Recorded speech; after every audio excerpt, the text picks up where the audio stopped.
تیسرا وظیفہ جو میں نے ڈیڈکٹ کیا ہے، اس طرح کے تو ڈیڈکٹ کرے تو وہ بالکل درست ہے، اور وہ ہے قرآن و سنت کی تعلیمات کو پڑھنا، اس پہ عمل کرنا اور اسی کو فائنل اتھارٹی ماننا، کسی بامبے کی بات کو نہ ماننا۔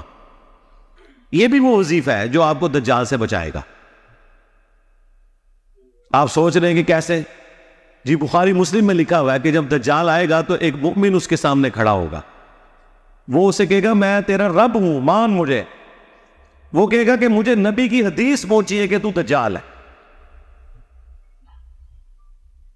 وہ کہے گا میں تیرے 2 ٹکڑے کر کے تجھے دوبارہ زندہ کروں گا، پھر تو مجھے رب مان لینا، مردوں کو زندہ کرنا تو رب کا کام ہے۔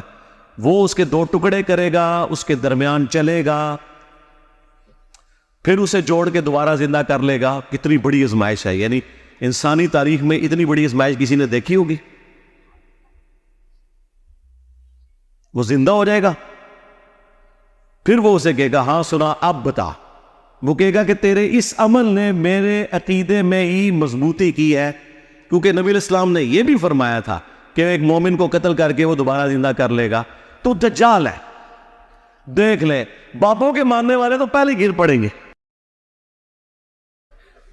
بابے گئے، اور جو کتابی ہوں گے، کتابوں سنت کے ماننے والے، وہ کہیں گے حدیث پہنچی ہے۔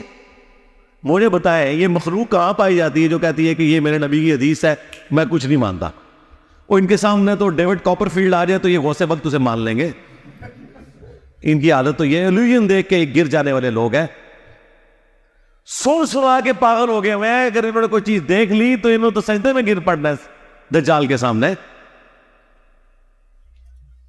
تو نبی علیہ السلام فرماتے ہیں اس کے ایک ہاتھ میں آگ ہوگی اور ایک میں جنت ہوگی۔ وہ جو آگ ہوگی بیسیکلی وہ جنت ہوگی، اور وہ جو جنت جو ہے وہ اصل میں آگ ہوگی۔ تو وہ دوبارہ اسے قتل کرنے کی کوشش کرے گا، قتل نہیں کر سکے گا۔ پھر وہ اسے اٹھا کے آگ میں پھینک دے گا، یعنی اپنی اس جنت کے اندر جو اوریجنل جنت ہوگی، لیکن اس کی وہ آگ ہوگی، اپنی طرف سے آگ میں پھینکے گا اور وہ بندہ جنت میں پہنچ جائے گا۔ اور نبی علیہ السلام نے فرمایا وہ اس وقت کا سب سے بہترین شہید ہوگا، سید الشہداء ہوگا، یعنی وہ کلمہ حق بلند کرے گا نا، جو المستدرک للحاکم میں حدیث ہے کہ سید الشہداء حمزہ ابن عبد المطلب ہے، اور ہر وہ شخص سید الشہداء ہے جو جابر حکمران کے سامنے کلمہ حق بلند کرے یہاں تک کہ اسے قتل کر دیا جائے۔ اسی وجہ سے ہم حضرت حسین ابن علی کو بھی سید الشہداء کہتے ہیں، اور وہ شخص بھی اس وقت کا سب سے بہترین شہید ہوگا جو دجال کے سامنے کھڑا ہوگا۔ یہ تو اسے بزرگ مانگ لیں گے، ہاں انہوں نے تو فوراً اس کی بزرگی کا اعتراف کر لینا۔ بخاری مسلم دونوں میں حدیث ہے کہ تمہارا رب کانا نہیں ہے لیکن دجال کانا ہوگا۔ اچھا یہ بعض جگہ آپ نے تصویر دیکھی ہے، وہ ماتھے پہ آنکھ دکھائی ہوئی ہے، اس طرح کا نہیں ہوگا دجال۔ ہاں دجال کی آنکھ اپنی جگہ پہ ہی ہوگی، لیکن ایک آنکھ اس کی جو دائیں آنکھ ہے وہ ابری ہوئی ہوگی، یہاں سے وہ کانا ہوگا اور ایک آنکھ سے وہ دیکھے گا۔ آنکھیں دونوں ہوں گی لیکن یہ ایک ابرے میں انگور کے گوشے کے مانند اس کا ایک نکلا ہوا ڈھیلا ہوگا، آنکھ اس کی ایک سلامت ہوگی، تو وہ کانا ہوگا، اور تمہارا رب کانا نہیں ہے۔ پھر نبی علیہ السلام نے فرمایا کہ اس کی دونوں آنکھوں کے درمیان کافر لکھا ہوگا، لیکن وہ کافر ایبریویشن کے اندر لکھا ہوا ہوگا، کاف فا را۔ عربی میں چونکہ کھڑا زبر کے لیے علیحدہ سے الف لگانے کی بھی ضرورت نہیں پڑتی، تو کاف کے اوپر اگر آپ کھڑا زبر لگا لیں اور فا کے نیچے زیر اور را، کافر، یعنی کاف فا را لکھا ہوگا۔ اور مسلم شریف کے الفاظ ہیں کہ کوئی ان پڑھ بندہ بھی ہوگا نا، تو ہوگا اگر مومن تو وہ بھی پڑھ لے گا یہ کافر لکھا ہوا ہے۔ ہاں اور اس میں ایڈ کرنے لگا ہوں، یہ ہے وہ اجتہاد جو کرنے والا کہ کوئی مفتی بھی ہو اگر وہ دنیا کا کتا ہوا تو وہ کافر پڑھ نہیں سکے گا، کیونکہ وہ تو شوبتے سے متاثر ہو جائے گا۔ مسلم شریف میں بڑی تفصیلی حدیث ہے، جس میں پورا یہ دجال کا ذکر موجود ہے تفصیل کے ساتھ. اس میں تو ہے کہ اس کے حکم سے آسمان سے بارش نازل ہوگی, زمین کو حکم دے گا وہ اناج اگائے گی, خزانے اس کے ساتھ چلیں گے, اور لوگ جو بیچارے اس طرح کے لوگ ہیں وہ تو ساتھ اس کے لگ جائیں گے نا, ان کی ضرورتیں پوری ہو رہی ہوں گی. مردہ بھی زندہ کر دے گا, پیچھے کیا رہ گیا کام جو کرے. تو لوگ اس کے ساتھ اٹیچ ہوتے چلے جائیں گے. تو یہ تو سارے اس کے ساتھ اٹیچ ہو جائیں گے اس کے کرتب دیکھ کے. وہ کہیں گے عبد القادر جیلانی, تو ہو سکتا ہے ان میں سے کہیں گے وہ انجینئر جڑا کہندا سی نا, دیکھ لو نا, کہندا سی عبد القادر جیلانی نے کوئی مردے زندہ نہیں کیے, یہ دیکھو ہمارا آ گیا عبد القادر جیلانی پارٹ 2.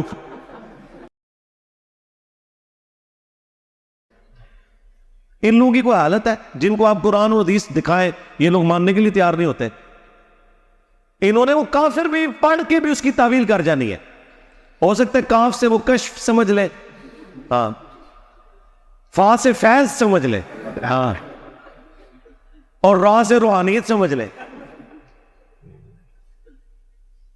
تو بچے گا وہی بھائی جس کا یہ نعرہ ہوگا کہ میرے عیسیٰ ہے ہی کوئی نہیں, تیرے بابے تے شاہی کوئی نہیں, تیرا بابا دجال تے شاہی کوئی نہیں.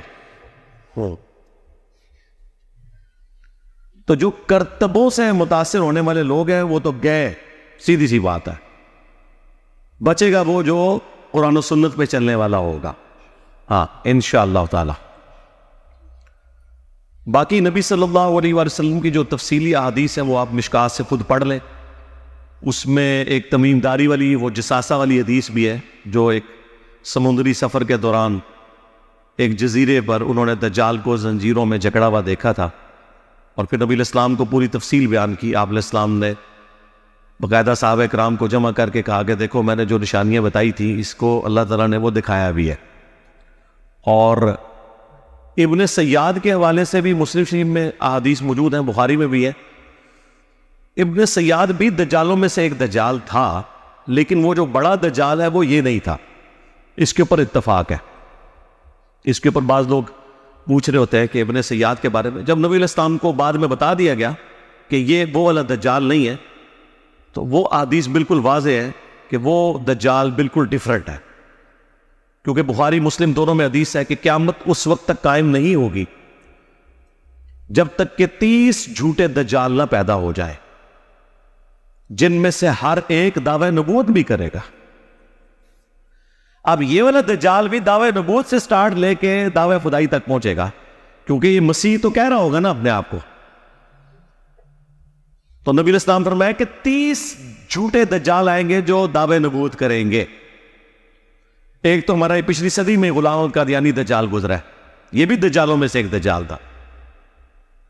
یہی حدیث ابو داؤد اور ترمذی میں ہے. اس میں تو نبی علیہ السلام نے فرمایا کہ 30 جھوٹے دجال دعوے نبوت کریں گے. انا خاتم النبیین لا نبی بعدی, میں خاتم النبیین ہوں, میرے بعد کوئی نبی نہیں ہے. اور میری امت کا ایک گروہ قیامت تک حق پر قائم رہے گا, کوئی نقصان پہنچانے والا انہیں نقصان نہیں پہنچا سکے گا, وہ غالب رہیں گے. امام بخاری امام مسلم نے بھی یہ والا حدیث کا پورشن لیا ہے.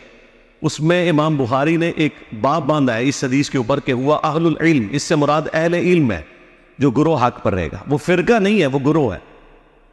فرقے تو جہنمی ہے, وہ ابو داؤد میں حدیث ہے کہ 72 فرقے جہنم میں جائیں گے. 73 ہو جائیں گے. 73 اس لیے ہو جائیں گے کہ ایک کو جب توڑا جائے, اس کے 72 ٹکڑے اور کیے جائے, تو وہ اوریجنل تو اپنی جگہ رہے گا نا. تو اس اوریجنل کو آپ فرقہ نہیں کہہ سکتے. فرق تو ہے جو ٹوٹ کے الگ ہو, ورنہ کیا صحابہ کرام کو آپ فرقہ کہیں گے؟ صحابہ کرام اہل بیت کس سے ٹوٹ کے الگ ہوئے تھے؟ وہ تو نبی علیہ السلام کے ساتھ تھے. آپ سے ٹوٹ کے جو الگ ہوئے وہ 72 فرقے ہیں. درخت اپنی اوریجنل جگہ پہ موجود ہے, پتا جو ہے وہ فرق کہلاتا ہے. تو فرقے سارے جہنمی ہے, ایک گروہ حق پہ قیامت تک قائم رہے گا. تو یہ جو 30 جھوٹے دجال ہیں یہ آنے ہی آنے ہیں.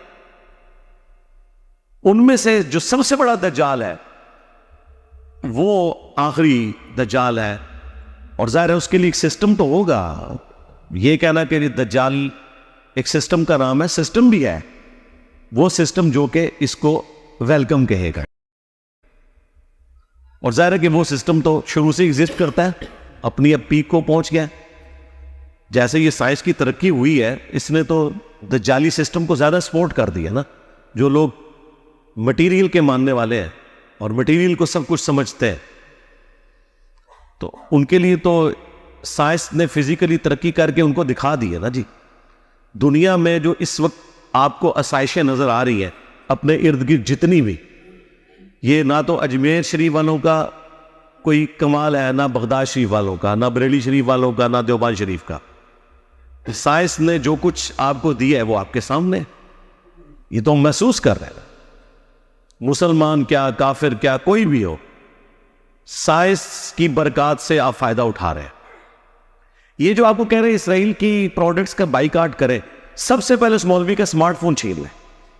تیری ایسی دی تیسی گلاں کر دو. اسی فرانس سے, اسی اسرائیل سے ان کو ڈالرز آئے, چندے وہ قبول کر لیتے ہیں, اور آپ کو کہتے ہیں ان ملکوں میں جا کے رہنا حرام ہے. بائیکاٹ کرنے کے لیے کچھ کولڈ ڈرنکس ہی رہ گئے. یہ ساری موبائل کمپنیاں, موبائل کنیکشن یہ نہیں آتے, ایت ضرورت ہے تو باقی چیزیں بھی تو باقی لوگوں کی ضرورت ہے بھائی. اور یہاں تو ہمارا روزگار ان چیزوں کے ساتھ جڑا ہوا ہے. بائیکاٹ ایک چیز کا کرنا ہے, وہ شیطان ہے. چاہے وہ جمعے والے دن آپ کو ممبر پہ نظر آئے, چاہے آپ کے ساتھ ہو ہر وقت, اس کا بائیکاٹ کریں آپ تو سب کچھ سیدھا ہو جائے گا.